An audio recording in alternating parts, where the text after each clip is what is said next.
Come on. There it is.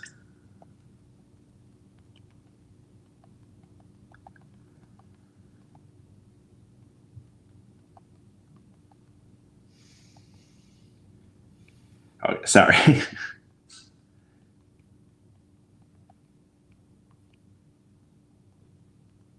Venture, damn it.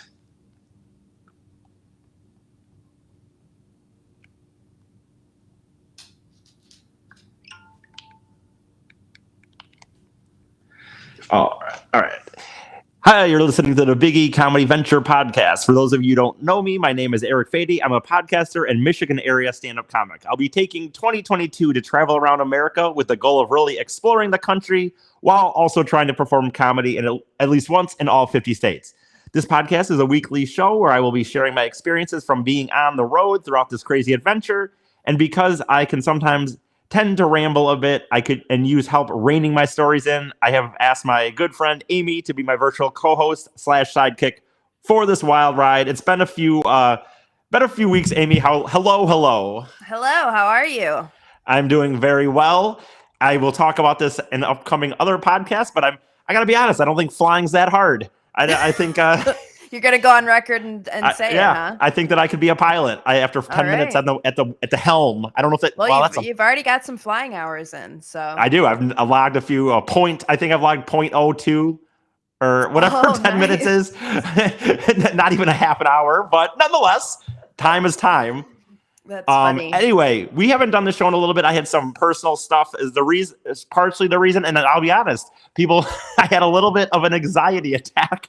Right before Key West. I'm just doing a lot of planning of the trip and stuff, and I've had a few moments on the trip where things have like caught up to me. Like right before we went on to Key West, I had some family stuff. You ended up going also on vacation too, which is what prevented us from the 1 week. But like, I've had a few moments where it's gotten a little overwhelming, where I feel like right before I went to Key West, I was at the point where I was like, okay, I'm doing this tonight, then comedy, then a podcast, then we'll be in Key West, and I have to have fun for 3 days. But it was like, and then right after that, I have to get back to I was like logging in. I have to have fun. I love how your anxiety attack involves that you have to have fun for 3 days. But that's my point. Like, it was like I was having anxiety about having fun because then I'm like, but after that, when am I going to rest? Like, I know it sounds crazy, but it does sound crazy because you barely sleep. I know, but that's the problem almost. Like this trip has literally amplified some of my sleeping patterns because in my normal day-to-day life, I've been able to go on like a weekend at Vegas, not sleep, and then do nothing for 3 days. Yeah. But like this day, anyway, nonetheless, but we're back here. And I told you that I really wanted to get into, I know this seems a running theme of anybody that's talked to me, whether it be my friends or on our other podcasts, hotels have become a real running theme, but I can't get over one, how mid-level hotels, I know this sounds like the most cliche thing, but like the only thing you can expect is that you don't know what to expect in the sense of like, none of them have been, well, we finally left a hotel, but other than that one. My God. How bad must a hotel be to have you leave it? Well, here's the deal, Amy. So we were going down to Homestead, which is right before the Keys. And the Key West was really the whole trip to the Key West because I became a fan of Jimmy Buffett in the last 5 or 6 years. Okay. And so that's the only reason I wanted to go to the Key West in reality. I have not been to Key West, but I'm going in September and I'm really excited. Yeah, it's amazing. Was it awesome? It was the saddest it's the saddest I've left a place so far. By like leaving it, I was shaken up. Like I was just like, I didn't want to leave.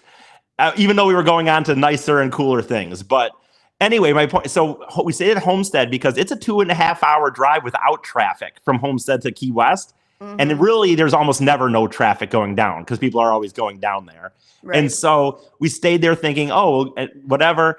And I knew I wasn't going to get a nice hotel because I thought it's one night. No, and you look around and prices are literally like feast or famine. It's literally like high, like even for a Fairfield Inn, like $180 for a night. Okay. Or it's like $100 for something you would not normally pay $100 for. You know what I'm saying? And so I go I find this Super 8 and I look at the ratings a little and it goes, okay, Ratings on Google looked okay. Well, how many stars? What's okay? Like 3.5 out of 5. Okay. I know, but we don't have no budget. There's not like there is a budget. So it's not like we have no, it's fine. 3.5 is fine. Yeah. And it's for one night. I'm not expecting, by the way, that I'm staying at the Ritz, just thinking this will do for a night. It was $100. I figured, okay, $100. Yes, it's a Super 8. Yes, it's not, whatever. What was wrong with it? Oh, we didn't even, Amy, in the end, we didn't even stay there for more than an hour and a half. I think it was like less than an hour. And Wait, why? What was the main thing? For one, you get in, and our room was in a series, like it's in a motel where it's just like on one, doors face the outside. I try not to get places where doors face the outside, but like there's a series of buildings that are more like connected to the lobby. And then ours is in a series of about 10 rooms that are across the street from the lobby. Like you have to cross the street to get there. Okay. There was no less than 3 drug deals done right outside of our door within an hour. Like there was a room next to ours that 2 people within a half an hour someone parked a car. One person got out with a backpack, started walking into the parking lot. I'm like, where's that dude going? Why would you be walking with a backpack? Even Amy, if you're like, okay, me and my buddies are staying here, we're on our way down. We don't have the same room, but I'm going to go say hi. You'd walk in and put your backpack in the room, right? Yeah. And then you'd be like, okay, he's down in room 10. I'll go say hi. This dude walks with his backpack off to somewhere, comes back about 10 minutes later, no backpack. And then he just drives away. His backpack. And then somebody else comes to the exact same hotel, same parking spot. He was there for, I don't know, 10, 15 minutes. I don't exactly see what happened. And then he drove away. Left. Also, okay, so there was drug deals. While we were checking in, my friends saw, I mean, you can't guarantee this, but 3 older Italian dudes wearing jumpsuits, tracksuits, if you will, just walking around. And I mean, I'm not going to say we can't prove they're in the mob, but what I always think about when I travel, and it does, I mean, I make sure to stay in nice areas, but like situations like this, whenever you don't know the area really that you're staying in. No, so you don't. For example, you know Michigan, the Detroit area. You would never stay at a hotel on like 8 Mile Road in Detroit because you know what's going on in those areas. It's like, were you in the 8 Mile where the locals would never ever recommend anybody stay, 'cause that's where all the shady shit's happening? Yeah, probably. But like, I swear to God, and anyone that knows me, I don't think Detroit Kids listeners will almost believe this, but I'm really good at this kind of stuff usually. But on this trip, again, you don't know areas. So you that's what I'm saying. You can do Google Map loops a little. You can kind of try to read some stuff, but you don't fully know an area until you're driving there. And so, I believe so there's these drug deals, for example. Then we see these mobsters very clear. And by the way, Amy, I should say, I think this is important to say. Scott always tells me to remember this. Like, this isn't 10 o'clock at night. We didn't roll in at 11. This was in broad daylight.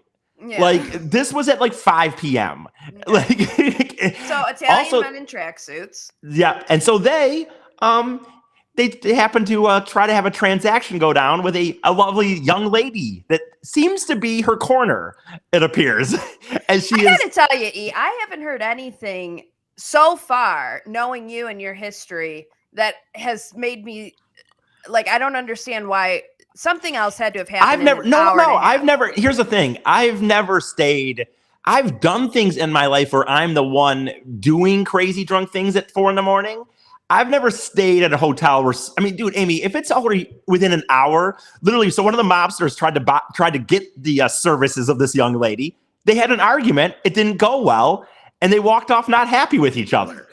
There was also at one point a person just circling the parking lot, snapping. Snapping to himself. Like, oh my God. And so my thing is, Amy, I know what you're saying, but if this stuff is happening at 5 p.m., we're not talking, like I said, 11, and you're like, oh, damn, let's kind of just stay inside. And by the way, that has nothing to do with the room. The room had... Okay, what's up with the room? There was black mold on several locations of things. Ew. There was rust on several. The door looked like it had been visibly punched in at one point. Like there was dents in the door. There was like, we didn't, even if we had stayed there, all of us agreed. Like my one friend Tyler was like, I would have slept in the van. He wouldn't have even slept in the car or in the room.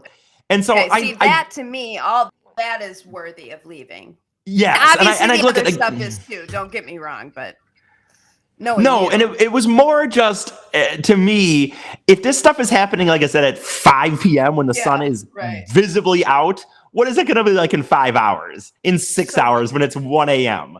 So do you go cause a stir to get your money back? Well, I'm bad with this. So luckily on this trip, we all have little roles. And my one friend goes up to the front desk, asks about a refund, and she gives him like, I could do it, or we can do that, but our manager has to approve it. I'm not a manager, blah, blah, blah. He comes back. I think we checked in, say, at like 5 p.m. Let's just say, whatever. And he comes back. This is about 5:30, half hour or so. It took him like talking to her because it was packed. There was everybody that was coming here was like either very, very suspicious or like 80-year-old people looking like they were like, they didn't know what this was going to be. And they're on their way down to the Keys or something, and they doing what we were doing, right? What you're doing, yeah. And so he comes back and he tells us this, and I go, okay. And then more shit kind of goes, like I see more. I'm looking outside more and more, and I'm looking on the beds, more and stuff. And I tell him, I said, call them up and say, if we leave right now, we don't touch anything. We haven't laid on the beds yet. We don't touch anything. What if we leave? We stay somewhere else. We'll come tomorrow in the morning and talk to the manager. Yeah. And finally, she just said, you know what? I'll just refund the room for you. And she did. Good. But like, and then the thing was, I still was cheap. I still didn't want to pay to stay at a nicer place. So we looked at places, and this is where I'll tell you from now on, we've started going to Yelp, and I know that sounds, Google reviews are good. Yelp is way more reliable from what we can tell now. And every place, this is what we've on this trip now decided, like, as long as they don't have like roaches or pictures of bed bugs, because then it's okay. What a low bar. I know. You think that would be that would separate a lot of hotels. But like after the Keys, for example, I'll tell you this one we stayed at. We stayed at this place, right? But it was only because the parking lot seemed safe. And we had just spent 4 hours driving up from the Keys. But this was after the post Keys. I'm tired as shit. It's been 4 hours. We were partying down there. And it's like we paid $130 to stay at a place that didn't have a breakfast because of COVID. Didn't have the, by the way, because of COVID, we couldn't have breakfast or a workout room. That didn't seem to matter. Those safety precautions didn't seem to matter of them wiping anything down in the room, by the way. And like that apparently was still? Yes. That's so weird.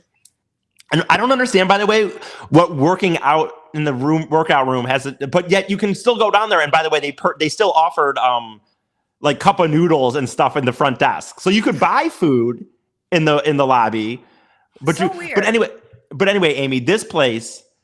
Oh, I mean, if people want to go to the Two Hippies One Drunk Facebook page, we have videos of this one too. I mean, this was everything just a notch above that Super 8 that we left. And really the only reason we stayed is the parking lot seemed safe. If the parking lot wasn't safe, I was going to suck it up and go to a $200 like Marriott with my points. Yeah. But like the place still, like I've realized that apparently peeling wallpaper on doors is not uncommon. Rust. I don't know, a mirror that doesn't look like it's been wiped down for 3 weeks. Oh my gosh. These places. It's hilarious. Amy, I'm just telling you, like I said. So like where'd you stay in the Keys? Because the Keys is not cheap. No, the Keys is not cheap. So the Keys, I've splurged twice on this trip. Once in Hawaii that was not used, essentially, because of our sickness, and once in the Keys. And the Keys is very expensive. So we were not on Key West Island. We were an island back, one island next to it, Stock Island. Okay. And I stayed on a yacht that I rented off of Verbo. Okay. Yeah. Yeah, little baller. This one was, I'm not going to say what, not going to say what it cost, but it probably, with the money I spent on that yacht, I could get probably 2 weeks worth of staying at these other hotels that I'm staying at. Oh my God. That's sweet though. How many days were you there? 3 days. It was very cool. It was like, what was cool about this, I've never done the Key West before. So for anyone that's gone down there and it's like an expert, I get it. But for me, what was cool about it is it's so expensive to stay in the Key West. And the further you get into town, even more expensive, right? And so like there is a north side of the downtown Key West that's like more businessy, not as much of the touristy island stuff. And those places are still very expensive. But like, even if you spend the money, okay, you're a little closer to downtown. But I was like, dude, you're just in traffic. Like you're just in a hotel still. Right. And you walk out and there's ours was on this nice little harbor. And it was really chill as fuck. It was like just calm. There was a little tiki bar with restaurant 3 slips down from our boat where you could just wander down there and get food and beer and shit. And our yacht had a fucking rooftop, and the sunsets were so fucking incredible. Awesome. That's really cool. I will say this though, I'm sure the other 2 guys are happy to be out of there as they heard quite a bit of Jimmy Buffett for about 4 days in a row. Like it was just me sitting on that boat with a Corona playing Jimmy Buffett songs on my phone. Okay, I have to ask E, because I know that you did not let an opportunity of saying that you had a yacht to go back to pass you by with the women of Key West. So there had to have been something that happened. Well, I'm going to tell you. Oh shit, I did something stupid here.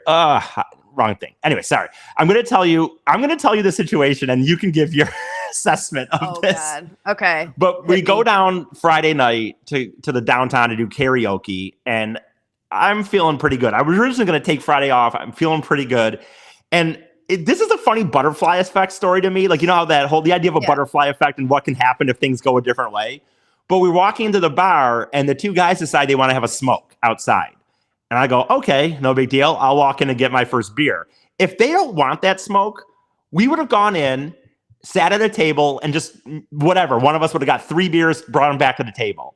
Because they're sitting there for a little bit. I go in, I get myself a beer, and some young lady is singing karaoke. And I don't sit at the bar like I'm trying to sit next to a girl. I just sat down to get a beer. Turns out I was sitting next to her. And instantly she starts very heavily flirting with me. Like, wow. How old would you say she is? Because I know you didn't ask, so ballpark it. I know her name still, but oh, that's good. But we'll call her Mandy for the story. Yeah, sure, right. Yeah, little whatever. You know what? I think I did ask her. She was younger than me for sure. Let's say late 20s, early 30s. Okay, all right. So she wasn't a youngin. She wasn't like a robbing the cradle situation. Yeah, but she wasn't like a MILF. No, she was younger than me for sure. Okay, and all right. So this is a good situation so far. Yeah. Is she happier? She was cute. She was cute. She was good. No, I mean seriously. Here, I'll here. No, she was cute. I'll do this. She was attractive. Tyler said she was attractive. Okay. She was good looking. Tyler was she heavy? That was my question. No, I wouldn't say that. No. Okay. Here's. Are you about to show me a picture of her? Yes. Do you think she's listening? I'm sure she's not. Okay. So anyway, we're sitting there, and she is 100% flirting with me. In my not a big deal, but I'm not an aggressive guy because I'm just not because of anything. I'm just anxious and nervous and I'm shy. Yeah, you're awkward. And she starts talking to me, and it's like, I mean, dude, they 100% see it. Like they're like blah blah blah, and it goes on, and then after like almost a half an hour, she randomly in conversation, she's like, oh, and then I moved down here with my boyfriend or something. And I'm like, your boyfriend? What the fuck is this? What the fuck is this? And so, but it's like, it's weird because like, to me. So it ended there? I'm going to tell you this. Some people have their different opinions on things. Boyfriend is not married to me, is what I'll say, in my opinion. A boyfriend is not married, in my opinion. That's not a legal binding contract. You're just 2 people saying you're dating each other. Right. So I don't know what to do. I tell my buddies, I'm like, dude, what did I do? And they're like, I would still just stay there. Like, cause she's like literally like touching my leg and stuff and like leaning into me. Where's her boyfriend? I don't know. Her boyfriend, the plumber, was, I guess, at home or something. And she's just out by herself. Yes, and later I heard she claimed later that, like, wow, I have these friends came out with me and they're lame and they left me or something. And I don't know what but I find that out later. Like, so we're at the bar and eventually, like, I don't know what to do. I really don't. I'm like, well, I don't really care. I'm going to go for it if I feel like it was there. Yeah, I mean, it's not your mess to have to clean up later. Right. And especially because we'd be gone pretty soon anyway. But anyway, so I go up to my buddies, Tyler and Scott. I go, dude, I don't know what to do. And they're like, hey, we're going to go somewhere else. And they're like, we're going to leave. And like, you should stay here. You should see where this goes. You don't know. So they kind of go. And we keep going, and eventually she's like, okay, well, I think I want to go on a little walk. I'm like, yeah, let's do it. You know what I mean? Oh my God. And by the way, this is so crazy. So she has, and I'll say, I never bought a drink, by the way. Never once bought a drink. She bought me some drinks in the end, by the way. So she's buying me drinks. She's like touching me and stuff. And definitely like, what does she think you do? Does she know that you're on this venture? Yeah. I told her what we're doing. I told her that that's what we do. And she's like, oh, I will say this. She tries to she wants me to tell her a joke. I hate doing that. I hate when people want to, right? Yeah. I'm like, I'm more of a storyteller. And blah, blah, blah. She's like, well, tell me a story. I, in my ridiculously stupid way, tell her about one of my, not a hooker story, but like a story where I hook up with that girl in Mackinac Island the one time or something. And like, I don't know what I was thinking. But anyway, so eventually we leave this bar and now we go to another bar and now she's buying me drinks and she's like, we're talking about stuff and like she takes me by where she works and all this. Anyway, we leave that bar and then she starts like literally grabbing my like hand and like putting her arm around my arm and stuff. And I don't know what to fucking do. I'm like, what the fuck is going on? Oh my God. So finally, and I think you'll be proud of me, but finally I don't know what to do. So I try to kiss her. And then she goes, whoa, whoa. And then she was like, dude, I'm not going to fuck you or something. And I'm like, I don't know what to do. I'm like, I told her, like, look, I understand you said you had a boyfriend. Given everything you've told me, I think that was the appropriate move. I am proud of you for doing that, for sure. It's just a very awkward response that she gave you, especially like that. That's really weird behavior for someone not looking to like at least make out at the end of the night. Well, let me tell you this. Let me tell you one more line, and this might lead you into I had one other thing I did after that, by the way, that I think maybe really sealed it not happening, but like, it's not stupid to me. It's just like, if I was maybe not a psychopath, but if I was really one of those people into the game, you could just know that you say different things than real truths, like how I do them. And at one point she kind of asked me like, so are you like happy with life? And this was like after that went down somehow. She's like, are you happy with life or something like that? I was like, yeah, I'm really happy actually. She's like, and she sat there and like, well, me too. And my point is, I think if I was one of these people who could have been like, well, yeah, mostly, but you know, it'd be nice to have someone in my, you know what I mean? If I could give him some like line of like, yeah, usually, but I don't have a girlfriend though, so that's kind of low. Right. Then maybe she would have lent to like something. Yeah. But when I just instantly was like, yeah, I'm really happy. It lent to her kind of well, me too. And I'm like, that is so funny. So you know what I'm saying? I think like there might have been like maybe in her mind, if I was maybe just a little more of that guy, maybe I would have known the thing to say to make her like kind of think like, yeah, open up and be like, well, actually I have a boyfriend, but really we're not that happy. Like there was something going on. You know what I mean? So how did it end? And then it ends with her getting a call and she's like, hey, love, or whatever. And she starts talking to them for a little. It gets very contentious though. The conversation gets very contentious.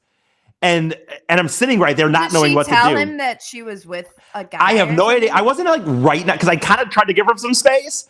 But you can tell even from 5 feet away what a contentious phone call looks like. You know what I mean? Yeah. And then it ends with literally, there is no way she ordered this, by the way. She must have right at the beginning told her where he was. And either it's a boyfriend who they already have issues where maybe there is something that he has to be worried about, or she gets drunk a lot by herself and he's sick of it. You know what I mean? Like, okay, where are you this time? Because literally a few minutes later, an Uber pulls up. I mean, at her, there's no way she ordered it. No way. There's no way she did that on her phone because I was standing right there. And she's like, yep, I see it. And she gets in, and then the window's down, and she just goes away. Bye, Eric. Bye. Oh, my God. And so then, Amy, let me lead you into one more female story, because now I'm in a weird spot, because I'm like, I don't even know what to fucking do. And I was actually worried about that my buddies were mad at me for leaving, because I tried to call them a few times, and they didn't pick up. I'm like, are they mad at me or something? And they're like, in the end, they were just doing their own thing. And they're like, no, dude, we were cheering for you. You're hoping or whatever. Yeah. So then we start walking to another bar, and this lady comes up, and she's probably this one is a MILF-ish. She's in her 50s. I remember her seeming, in my drunk eyes, she seemed actually kind of attractive, but for some reason, she just came up to us and started talking. And I don't remember exactly what she started saying, but I started being kind of a smartass and and they started laughing. So then I started being a real, borderline dick. Like, she would start say things like, she started talking about 9/11 and her brother was in the Pentagon. I'm like, and I was like, I don't even think 9/11 happened and stuff like that. No. But it's like making them laugh. Yeah. And here's where I'm ending that with. The next day, I remember thinking, like, I did that to make them laugh. I thought this is just a 50-year-old, whatever. And they're like, oh no, dude, she probably would have fucked one of us if we wanted to. And I'm like, are you?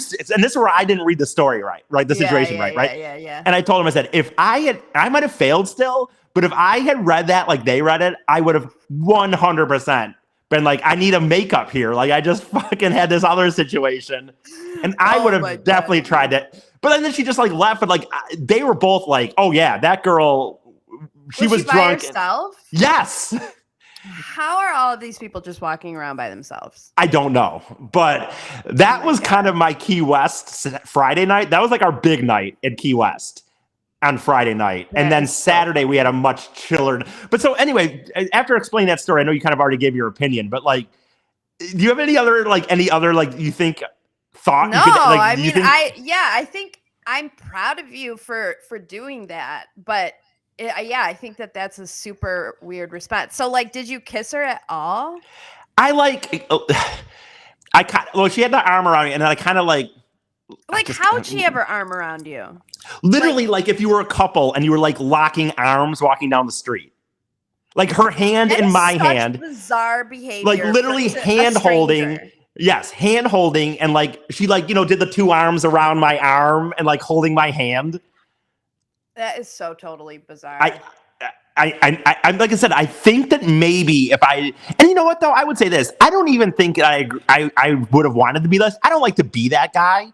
I'm just saying, I think if I had been the guy who just really, I don't mean a psychopath, but someone who does not care what they have. Like, just all it is about is conquest. And like, not that it wasn't about that. Of course, in this setting, we weren't going to be in a relationship, but I'm still not like that manipulative to just like say things that aren't true.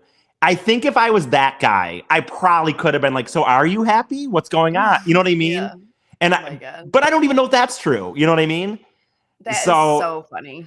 So that was like, and then we didn't get home till like 3:30 that night. You know what I mean? In the end, it's because we ended up doing karaoke from like 1 to 2:30 again somewhere else, which was the most.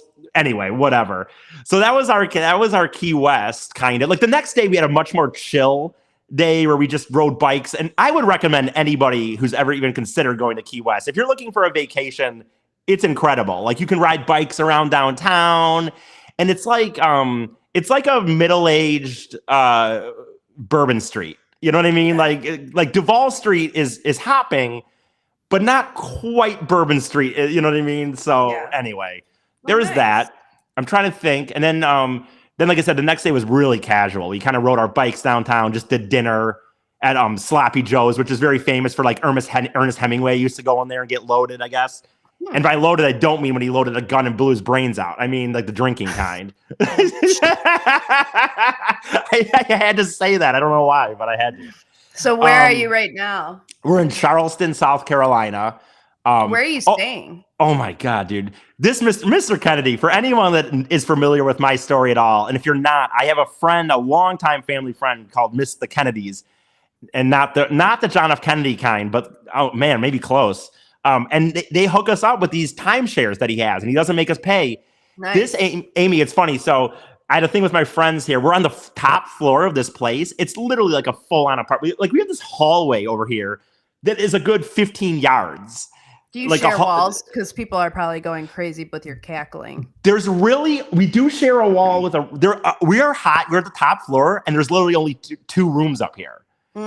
They're very exclusive rooms apparently. Ooh. And no, when we were checking in, and we have all of our shit. Like our whole check-in process has become rather, because we have the big cooler, and we have a cooler and what we call our dry stock bag, which has like our beefaroni and breads and so anyway, yada yada.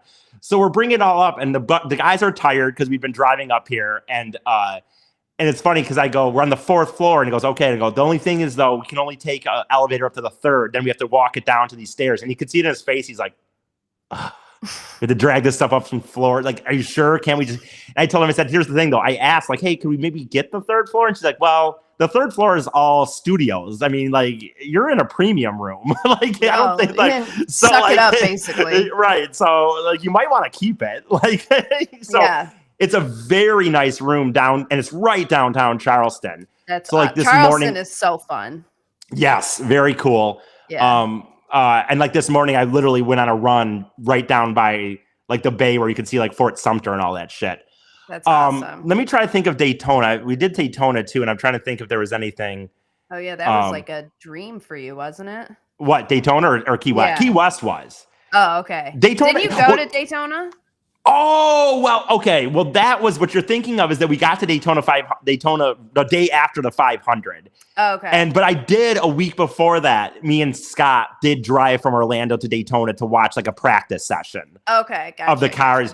Oh, let me tell you that story, and that might be that might wrap it up here. But let me tell you that story. So it's funny how being wrong, like I stumble through life, as you know, but sometimes being wrong weirdly works out for me at times. Sometimes it doesn't, but a lot of times. So we're driving an hour from Orlando to Daytona to watch literally cars practice for an hour and a half. You know what I mean? Yeah. And my buddy Scott comes with me because I was like, hey, I'll pay for your ticket. It was like $20 to watch practice. I'll pay for your ticket because I'd rather not go by myself. And we get there, and it's just, I don't know really where to go. Parking's weird. I thought there'd be more cars in a certain area, kind of like, so we end up parking in this place that's like kind of a long walk. Then he looks online. He's like, tickets aren't available. I'm like, well, maybe that's just they're not selling them online anymore, right? And this and that. And we finally, like, we're walking. We parked the furthest away that we could have because the grandstands weren't actually open. You had to go for practice. They were only allowing people on the infield. So you had to go through this tunnel under the track. So we parked like the furthest you could have parked from it. And we don't really know what's going on. I was kind of having this was the day that led into the next morning, me having a real borderline anxiety attack about just, it's just about me planning stuff and making sure that things are going good and making sure we're doing enough and I'm doing the right stuff. Anyway, so we get there, and I'm like, okay, we're here. Just try to enjoy it. Because I was really guessing myself. Should I even driven an hour for this? Is this stupid? And we get there, and we're like, there's this lady, and we're like, hey, she's like, do you have tickets? I'm like, no, we want to buy them. And she's like, oh, and she's like looking really confused. And yada, yada. And it turns out like we were supposed to go down the tunnel into this other part where the actual ticket booth was. This lady was just there giving wristbands to people who were in like fancy campgrounds or like club level things. Yeah. And so we're sitting there talking to her for 3 minutes. And I'm holding out my credit card. Like, I got my credit card. I'll pay. She's like, and then finally she's like, you know what? I got a few extra here. Just say you're with Geico West or whatever, if anyone asks. And she puts on this yellow wristband, and we just get to go in for free. Oh, that's cool. And watch the freaking thing for free, which is cool because everything I'm starting to on this trip already to realize, I don't want to say the mileage yet because I think I want to do a thing where I have people guess how many miles we're going to drive. But like, we're at the point now where like, I was saying like on the highway, if something isn't 15 minutes off the highway, I'm not doing it. Like that's gas money. It's time. Yeah. And it's like, this was 2 hours out of the way. And then I was also going to have to pay $40 for tickets to go thinking. And so like getting those free did release a lot of tension in my mind because I was like, and by the way, speaking of money, before we get out of here, I'm going to say this. I've got more people that have given me money. Like today, you know what's really cool? I woke up today where someone giving us $20. And here's the thing, this dude, I'm not going to say their name because you never know, but like this, well, he's on my Venmo. So he has names on there, but it was like Patrick something, right? And I'm like, I don't know this name. I don't recognize. Usually with Deadcast listeners, I recognize the name. I asked those guys. They didn't know him. Finally, I looked on Facebook. I'm not friends with them on Facebook. But we had a mutual friend who was a person who liked the Detroit Cast. Oh, so nice. It's like, my point is like, I don't even like, it's not even a name I know. And he must be, it was willing to throw us $20. And all of that really does help. I think at this point, I have an idea of how this trip is going to go. I think it's going to end up being broke down into technically 2 parts, but by 2 parts, I mean going out west, coming back to Michigan around end of August, or end of July, early August, saving up for a little bit, and then doing the West Coast in the fall. But I mean, it's all going to happen in the same year still. But I think just how things are going with, gas prices and stuff. So my point is, we saved up a lot of money. We have done a lot, but we really could appreciate it, if people could just throw a few dollars here and there. My Venmo is Eric, ERIC, Fady, F as in Frank, ADIE. And like, I do this show with Amy on Mondays. We do a two hippies, one drunk on Wednesdays, and an on the road episode. We're actually thinking about doing another weekly episode where we really more dive into the minutia of our day to day. Cause there's like a lot of funny stuff being on the road like this that don't make it into those episodes because they're just very small things in a way, but I think they would be funny. Anyway, point is, if you enjoy any of those things, I only really have asked for only like $1 a week. A lot of people luckily have given more than that. It's been very gracious, but we'd appreciate that. And another thing that people can do is if you go to our Two Hippies Facebook page or my page, even if you feel like you can't give, I do a lot of little dumb 1-minute videos or stuff like that are kind of funny things, I think. If you think they're funny, maybe share them and let people know, like, hey, my buddies are doing this cross-country comedy trip and stuff like that. So those are big. And Tyler, my buddy Tyler, who is, if you're friends on the Facebook page, sells art. And he's been selling a lot of art on this road trip, which is really cool. So anyway, just thought I'd bring that up. So I think my laptop's about to die. It's at 10%, no, that's fine. That's a good time. A good place to end. It was good catching up with you, E, and we'll do it again next week. Next Monday. All right, Amy, that's it. Bye.